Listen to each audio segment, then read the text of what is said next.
ময়মনসিংহ এসেছি কিন্তু মুক্তাগাছার মন্ডা খাবো না, এটা কেন যেন মেনেই নিতে পারছি না।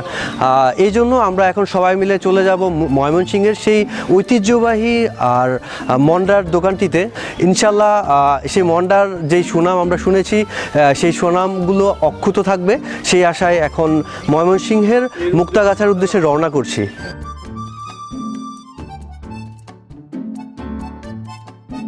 দেখতে দেখতে আমরা এবার চলে এলাম ঢাকার বাইরে। আজকে আমরা রওনা হয়েছি ময়মনসিংহের মুক্তাগাছার উদ্দেশ্যে। সেখানকার মন্ডার দোকানটিতে যাচ্ছি এখন। প্রথমেই জানিয়ে দিচ্ছি কিভাবে যেতে হবে মন্ডার দোকানটিতে।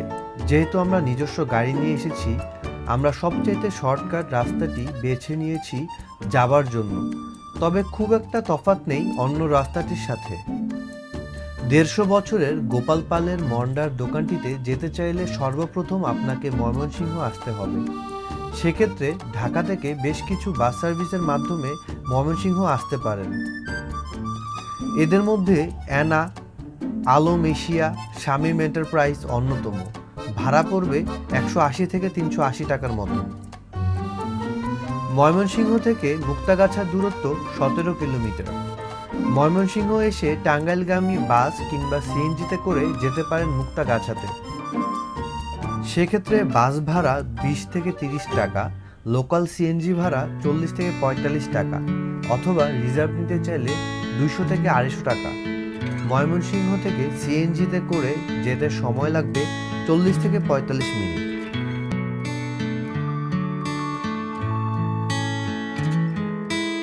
ময়মনসিংহ প্রাচীনকাল থেকেই ঝলমলে এক জনপদ। পুরো অঞ্চলে এখনো ছড়িয়ে ছিটিয়ে আছে নানান পুরাকীর্তি। এখনো অনেক কিছুতেই লেগে আছে ঐতিহ্যের চিহ্ন। এর মধ্যে একটা জিনিসের নাম বললেই জিভে জল চলে আসে, মুক্তাগাছার মন্ডা। মুক্তাগাছায় মন্ডা অনেকেই তৈরি করেন, অনেক দোকানেই মন্ডা পাওয়া যায়। তৈরির সকল উপাদানও সেখানে দেয়া হয়, কিন্তু তারপরও পাওয়া যায় না গোপাল পালের বংশধরদের সেই মন্ডার স্বাদ। স্বপ্নে পাওয়া সাধুর ফর্মুলায় তৈরি মন্ডা, যার একমাত্র বিক্রেতা গোপাল পালের বংশধর। মুক্তাগাছার মন্ডার নাম শোনেননি ভোজন রসিকদের মাঝে এমন লোক খুঁজে পাওয়া দুষ্কর।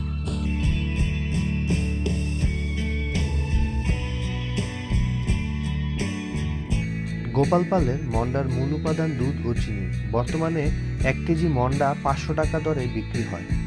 মন্ডা তৈরির পর ফ্রিজে সংরক্ষণ করা হয় না। স্বাভাবিক তাপমাত্রায় গরমের সময় 3 থেকে 4 দিন ও শীতকালে 10 থেকে 12 দিন ভালো থাকে।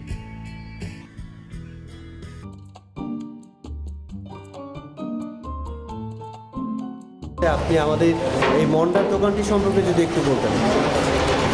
মুক্তাগাছার মন্ডা বলতে অনেক পুরনো, এটা এখন বর্তমান বয়স তার 196 বছর। মন্ডাটা জমিদারদের জন্য খুবই ফেভারিট খাবার ছিল এবং মুক্তাগাছার জমিদাররা এটা খুব পছন্দ করত। কিভাবে এই ভাবনাটা আপনাদের মাথায় আসলো যে আপনারা এই মন্ডার দোকানটি চালু করবেন? মানে কোত্থেকে এটা উৎপত্তি হয়েছিল? এটা অ্যাকচুয়ালি মন্ডার যে আবিষ্কারক গোপাল পাল, আমার দাদার দাদা, উনি মন্ডাটা স্বপ্নে পেয়েছেন। স্বপ্নে?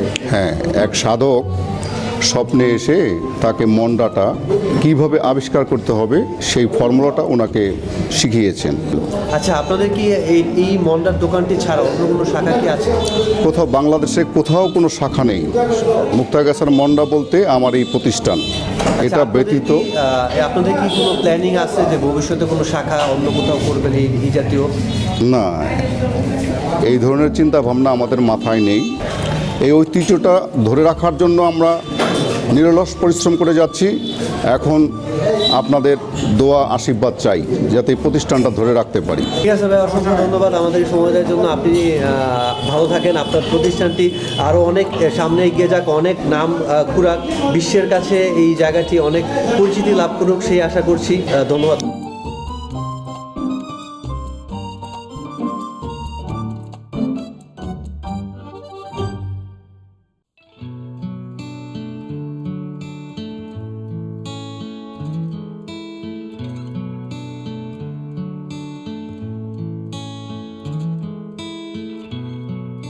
মন্ডা খাচ্ছি, খুবই সুস্বাদু। সুলতান ভাই, মন্ডাটি সম্পর্কে যদি একটু বলতাম। এখানে দুই রকমের মোটা পাওয়া যায়, একটা হচ্ছে চিনি দিয়ে বানানো আর একটা হচ্ছে চিনিতে দুধ দিয়ে বানানো। আমরা দুটাই টেস্ট করে দেখতে পারি, তবে আমার কাছে খেজুরের টাইপের মনে হচ্ছে। আমার কাছে যেটা মনে হচ্ছে, ওদেরকে যে দেখতে পাচ্ছেন কিনা আমি জানি না, ওদেরকে একটু দেখান। এই জিনিসটা ঐতিহ্যবাহী, এটা যদি না খাওয়া হতো তাহলে বুঝতাম না। আপনারা সবাই আসবেন তাহলে বুঝবেন জিনিসটা কতটুকু ঐতিহ্যবাহী, আর আমাদের বাংলাদেশে এই ঐতিহ্যটা ধরেই রাখতে চাবে। Thank you.